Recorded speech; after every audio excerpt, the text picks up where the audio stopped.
Assalamualaikum. Jalan-jalan malam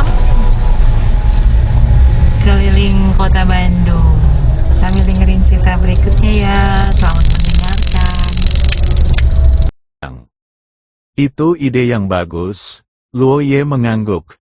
Pemimpin tim Long Teng adalah posisi yang sangat populer. Jika kepala botak melakukan kejahatan, dia pasti akan dilaporkan oleh rekan-rekannya. Posisi pemimpin tim akan digantikan oleh orang lain.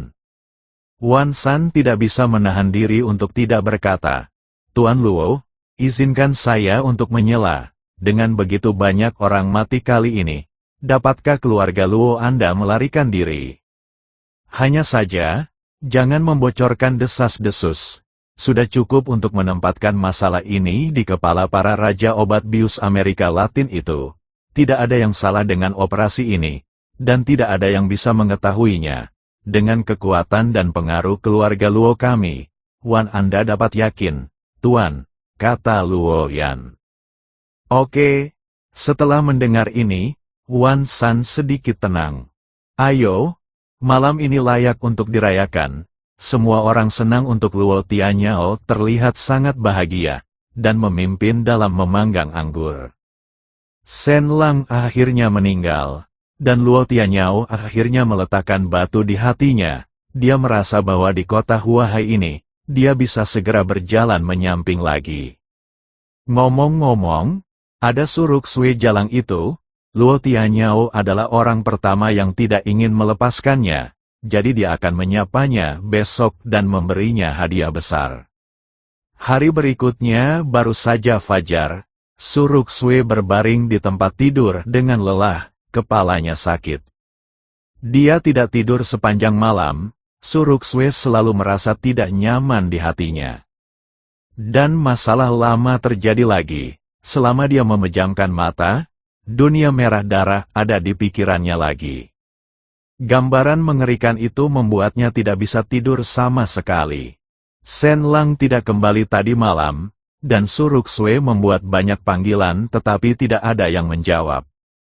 "Mati Shen Lang yang bau. Kenapa kamu tidak kembali?" Suruk Sui memeluk bantal dengan jejak kebencian di wajahnya yang cantik. Jam weker tiba-tiba berbunyi. Liu Xiao menendang selimut, memperlihatkan kaki putihnya yang indah, dan menendang jam alarm ke bawah. Bel-bel, jam weker terus berdering. Liu Xiao menegakkan tubuh, menguap malas, mengambil jam alarm di tanah, meregangkan tubuh, dan bangun lebih dulu. Kepala Suruk Sui pusing untuk sementara waktu, dan dia terus berbaring di tempat tidur. Setelah beberapa saat, ketika Suruk Sui hendak tertidur, Liu Xiao tiba-tiba berlari ke kamar, wajahnya yang cantik penuh dengan kepanikan, dan dia berteriak, "Itu tidak baik, Xiao Sui, sesuatu terjadi." Suruk Sui tidak merasa mengantuk, membuka matanya, menatap wajah ketakutan Liu Xiao, dan tiba-tiba ada firasat buruk di hatinya. "Ada apa?" Kapal pesiar permaisuri meledak. Liu Xiao memegang telepon, suaranya bergetar. "Apa?" Suruk Sui terkejut dan buru-buru meraih telepon. Judul berita di ponsel adalah, "Kapal pesiar mewah terkenal Ratu Huahai dibajak oleh Raja Obat Bius Amerika Latin tadi malam, dan ledakan besar terjadi di dekat Laut Barat, karena pengaruh badai tropis di malam hari, puing-puing menghilang, dan semua orang di kapal pesiar terbunuh." Setelah membaca berita ini, otak Suruk Sui seperti disambar petir, dan matanya tiba-tiba menjadi linglung. Shen Lang ada di permaisuri tadi malam." Suruk Sui menyeret Liu Xiao, suaranya sedikit serak. Wajah cantik Liu Xiao menjadi pucat. "Aku tahu, cepat hubungi polisi sekarang." Begitu suara itu jatuh, ponsel di meja Suruk Sui tiba-tiba berdering. Mengambilnya dan melihat bahwa itu adalah panggilan dari Yang Hu, Suruk Sui merasa semakin cemas. "Halo, Direktur Yang, Nona Su, biarkan saya memberitahu Anda sesuatu. Anda harus tenang, kata Yang Hu dengan suara berat di telepon. Suruk Sui bertanya dengan ketakutan, apakah sesuatu terjadi pada Shen Lang? Yang Hu tampak serius, dan berkata di telepon, mendengarkan nada suara Nona Su. Saya seharusnya membaca berita, kapal pesiar permaisuri meledak, dan sekarang sejumlah besar pencarian dan penyelamatan bergegas ke Laut Barat, tetapi situasinya tidak terlalu optimis. Nona Su, Anda harus siap secara mental. Tidak terlalu optimis apa artinya ini? Suasana hati Suruk Sui tiba-tiba jatuh ke dasar, dan tubuhnya yang halus sedikit bergetar. Saya juga sangat sedih bahwa sesuatu terjadi pada instruktur. Kali ini bukan hanya dia, tetapi juga Bai Qingyu. Sayangnya, hal-hal tidak dapat diprediksi, dan peluang untuk bertahan hidup di lautan luas sangat tipis. Saya akan buru-buru ke keluarga Zeng dan jelaskan situasi saat ini kepadamu. Bar. Yang Hu merasa sangat berat, dan menutup telepon setelah dia selesai berbicara. Kepala Suruk Sui berputar sebentar, dan dia hampir pingsan. Dia meraih lengan Liu Xiao, menggigitnya dan bertanya, Xiao, apakah aku sedang bermimpi? Air mata menggenang di mata Liu Xiao Sui, Shen Lang sangat kuat. Dia tidak akan mati dengan mudah. Ya, dia pasti akan kembali. Mengatakan demikian, Suruk Sui menangis, dan dia merasakan kegelisahan yang kuat di hatinya. Dia tidak pernah begitu takut. Dia takut Shen Lang akan meninggalkannya seperti ini. Pusing di otak menjadi semakin kuat, dan Suruk Sui langsung pingsan. Liu Xiao buru-buru membantunya berdiri, menepuk wajah Suruk Sui, dan berkata dengan panik, Xiao Sui, ada apa denganmu? Jangan menakutiku. Sepanjang malam, air laut mencekik Bai Qingyu sampai mati. Berkat papan kayu itu, kalau tidak dia dan Shen Lang akan ditenggelamkan oleh air laut. Setelah akhirnya menyeret Shen Lang ke permukaan, gelombang menghantam, dan langsung tenggelam oleh laut. Setelah mengambang naik turun di laut sepanjang malam, Bai Qingyu kelelahan. Ini adalah pertama kalinya dalam hidupnya dia merasa sangat lelah, di depan lautan luas, seseorang sepucat semut. Shen Lang mengalami koma sepanjang malam, dan seluruh tubuhnya merah, dan dia tidak tahu apa yang sedang terjadi. Jika Bai Qingyu tidak merasakan detak jantung Shen Lang, dia akan mengira dia sudah mati sejak lama. Kamu aku bilang, jangan mati begitu saja.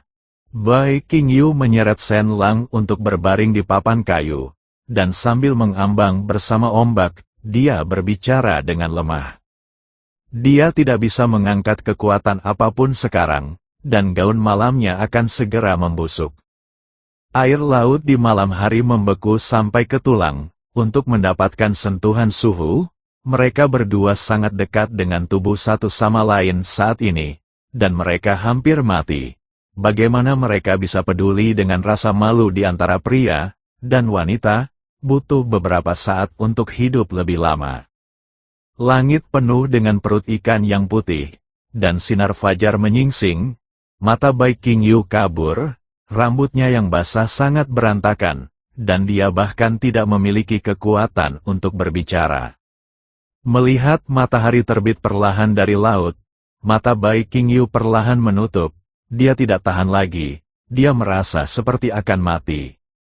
Tidak, tunggu saja, tunggu, pikiran Bai Qingyu terus memikirkan hal ini. Tapi sayangnya, tubuh yang sangat lelah itu tidak lagi mematuhinya. Di laut yang tak terbatas ini, Bai Qingyu merasa lelah karena dia akan mati, dan tidak apa-apa. Bagaimanapun, dengan Shen Lang sekarat bersamanya, dia tidak sendirian. Bai Qingyu berpikir begitu, wajahnya yang cantik menunjukkan sedikit kesedihan, seluruh tubuhnya sudah kelelahan sampai tingkat tertentu. Setelah melihat matahari terbit sebelum tidur, lihat saja. Sebuah pikiran tiba-tiba muncul di hati Bai Qingyu. Matanya yang tertutup perlahan terbuka lagi. Matahari terbit seperti telur rebus besar yang tergantung di pulau di kejauhan. Itu terlihat sangat mempesona dan indah. Sangat indah, Bai Qingyu menyeringai. Tiba-tiba dia seperti memikirkan sesuatu. Matanya yang indah melebar, pulau laut, bagian depan benar-benar sebuah pulau. Setelah Bai Qingyu melihat pulau itu, pikiran kuat untuk bertahan hidup membanjiri seluruh tubuhnya. Dan dia merobek rok gaun malamnya dan melilitkannya menjadi tali lagi, mengikat dirinya dan tubuh Shen Lang bersama-sama. Bai Qingyu sedang berbaring di papan, dengan putus asa mendayung menuju pulau. Setelah badai kecil tadi malam, laut menjadi luas dan tak terbatas. Pada pandangan pertama, pulau itu ada di depan Anda. Tetapi Bai Qingyu tidak dapat mencapai ujungnya setelah mendayung untuk waktu yang lama. Setelah terlempar selama lebih dari setengah jam, Bai Qingyu akhirnya menyeret Shen Lang ke pantai. Bai Qingyu terengah-engah, tidak mampu mengangkat kekuatan lagi dari seluruh tubuhnya, dan jatuh langsung ke pantai seperti ikan mati, tak bergerak. Tak lama kemudian dia lelah dan tertidur. Matahari musim panas bersinar di pantai, panas terik dan menyilaukan, dan Shen Lang dan Bai Qingyu sangat dekat satu sama lain. Bai Qingyu hanya memiliki sepasang celana dalam renda hitam di tubuhnya, bra di bagian atas tubuhnya telah lama tersapu oleh laut, dan sekarang dia hampir telanjang di pelukan Shen Lang. Waktu berlalu dengan lambat, tetapi untungnya itu musim panas. Sinar matahari yang lembut berubah menjadi matahari yang terik, menghilangkan dinginnya dua orang yang jatuh di pantai, dan akhirnya ada gerakan. Tiba-tiba, Shen Lang berkedut di sekujur tubuhnya, dan tiba-tiba memuntahkan seteguk besar air laut. Dia merasakan sakit yang tajam di sekujur tubuhnya, terutama di perut bagian bawah, seolah-olah dia akan meledak. Hoa ho ho. Aku masih hidup, Shen Lang menunjukkan senyum masam di sudut mulutnya. Menahan rasa sakit, Shen Lang berjuang untuk memutar lehernya, tubuhnya sedikit kaku, dan sepertinya itu adalah pantai sebuah pulau. Tiba-tiba, Shen Lang merasakan massa lembut di lengannya, dan dia tidak bisa menahan diri untuk tidak melihat ke bawah, dan melihat Bai Qingyu berbaring telanjang di tepi, erat di tubuhnya, seperti anak kucing yang meringkuk. Bai Qingyu hampir terkubur di laut, tetapi dia terlibat dalam dirinya, dan Shen Lang merasa sedikit menyesal. Dibutuhkan banyak tekad dan stamina bagi seorang wanita untuk menyeret dirinya di laut sepanjang malam, dan wanita ini tidak meninggalkannya untuk melarikan diri sendirian. Melihat wajah lelah Bai Qingyu, Shen Lang diam-diam menghela nafas. Wanita ini pasti kelelahan. Pada saat ini, suara melengking kecil datang dari mulut Bai Qingyu. Dia perlahan membuka matanya dan terbangun. Hal pertama yang dilihat Bai Qingyu adalah wajah pucat Shen Lang. Kamu sudah bangun, wajah cantik Bai Qingyu terkejut, dan kemudian dia menunjukkan sedikit kegembiraan. Untungnya, dia kelelahan untuk menyelamatkan Shen Lang. Shen Lang mengangguk dan berkata dengan lemah, "Terima kasih. Sudah seperti ini, jadi apa yang kamu syukuri?" Bai Qingyu menggelengkan kepalanya. Namun segera, dia menyadari bahwa mata Shen Lang agak salah. Hal utama adalah bahwa Bai Qingyu sekarang tidak mengenakan apa-apa di tubuh bagian atas, dan dua pasang yang tidak terhalang di dada penuh. Sebening kristal dan seperti batu giok tergantung di depan Shen Lang, membuat Shen Lang melupakan rasa sakit di dadanya, tubuhnya untuk sementara, dan matanya mau tidak mau tertarik. Bai Qingyu melihat keanehan Shen Lang, dan kemudian teringat bahwa dia masih telanjang. Wajahnya yang cantik tiba-tiba merah hingga ke bagian bawah telinganya, dan tangannya buru-buru menutupi dirinya. "Apa yang kamu lihat tetap tidak menutup matamu," teriak Bai Qingyu dengan wajah memerah. Mulut Shen Lang tiba-tiba memuntahkan seteguk darah. Matanya menjadi gelap, dan dia langsung jatuh ke Bai Qingyu. Kepalanya kebetulan terkubur di atas dua pasang yang menjulang tinggi, tapi sayangnya itu bukan kepala Suruk Sui. Shen Lang menggertakkan giginya, dan tian di tubuhnya tampak meledak, dan dia merasa jika dia terus seperti ini, dia pasti akan mati. Melihat Shen Lang muntah darah, Bai Qingyu panik. "Shen Lang, apakah kamu terluka? Mengapa begitu serius?" Kepala Shen Lang berputar, dan dia berkata dengan lemah, "Ini tidak serius. Ini akan mati. Bagaimanapun, saya akan mati, jadi tidak masalah jika saya melihatnya beberapa kali lagi." "Hei, Shen Lang, apakah kamu tidak bercanda? Jangan menakutiku." Wajah Bai Qingyu menjadi pucat, tidak lagi malu, dan buru-buru menepuk pipi Shen Lang. "Kali ini aku benar-benar tidak bercanda." Tenggorokan Shen Lang sedikit serak, dan sudut mulutnya terus-menerus dipenuhi darah, dan dia terlihat sangat lemah. Bai Qingyu menyentuh kotak giok dari Shen Lang, menggigit giginya dan berkata, "Shen Lang, tunggu sebentar, aku akan segera mengambilkanmu air." Setelah selesai berbicara, Bai Qingyu melipat jarum perak di kotak giok menjadi tumpukan, membungkusnya dengan langkah patah dan menyisihkannya, dan buru-buru berjalan menuju pulau dengan kotak giok kosong di kepalanya. Shen Lang menggertakkan giginya, rasa sakit yang parah dari perut bagian bawah membuatnya gemetar, dan Shen Lang tanpa sadar menyentuh perut bagian bawahnya. Sangat panas. Posisi dantian perut bagian bawah menjadi lebih panas dari air mendidih, kulitnya memerah, dan darah bahkan keluar dari pori-porinya.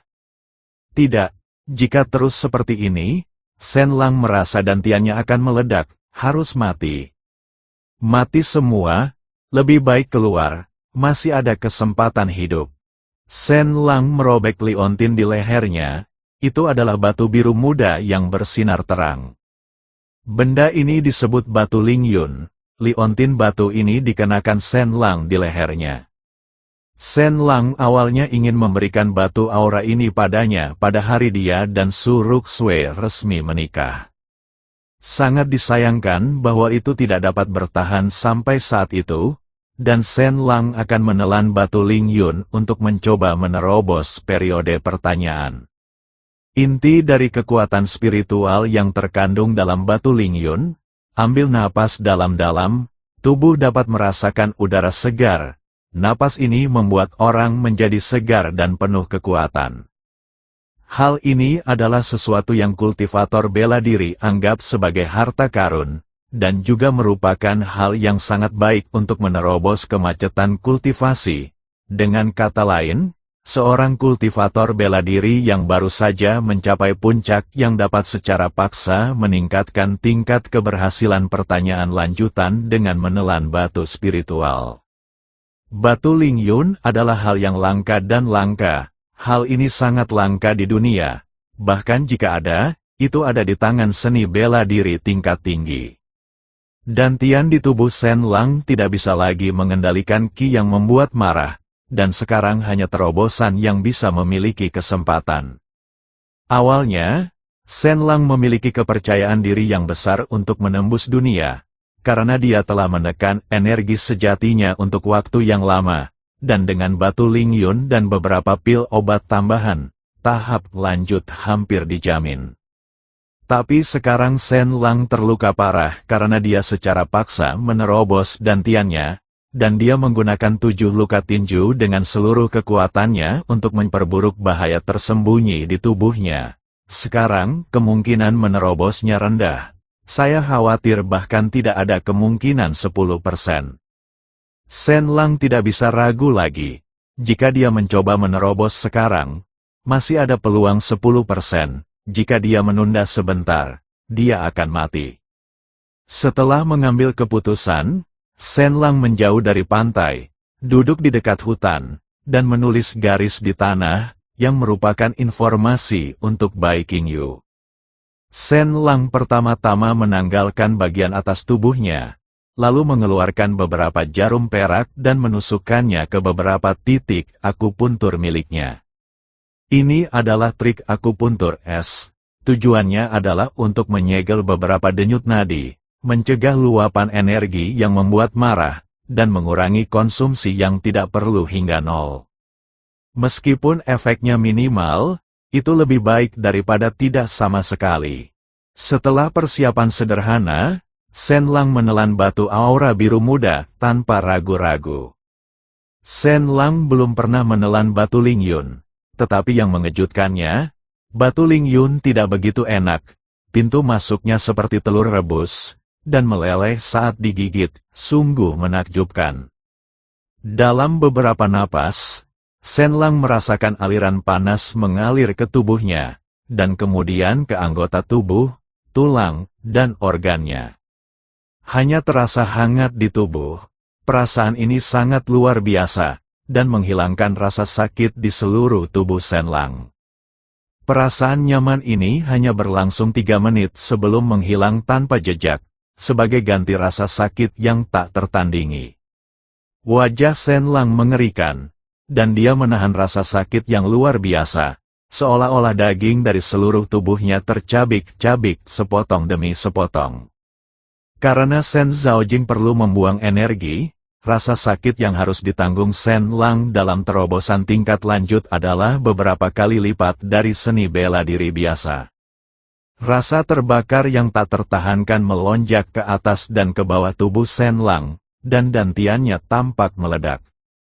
Untuk rasa sakit seperti ini, Shen Lang sudah mempersiapkan hatinya, tetapi keinginan kuat untuk bertahan hidup membuatnya bertahan. Mengambil keuntungan dari efek batu Lingyun, Shen Lang menutup matanya dan mulai menerobos. Segera, Shen Lang memasuki keadaan, seluruh orang tetap tidak bergerak, dan jatuh ke keadaan yang indah. Bai Qingyu tertidur dan mendapatkan kembali kekuatannya. Melihat matahari, sepertinya sudah siang, Bai Qingyu melihat sekeliling. Ini benar-benar pulau terpencil di laut, tidak terlalu besar, diameternya paling banyak sekitar 7 atau 8 mil, dan hutan belantara, hutan, dan pohon-pohon tinggi di pulau itu saling terkait.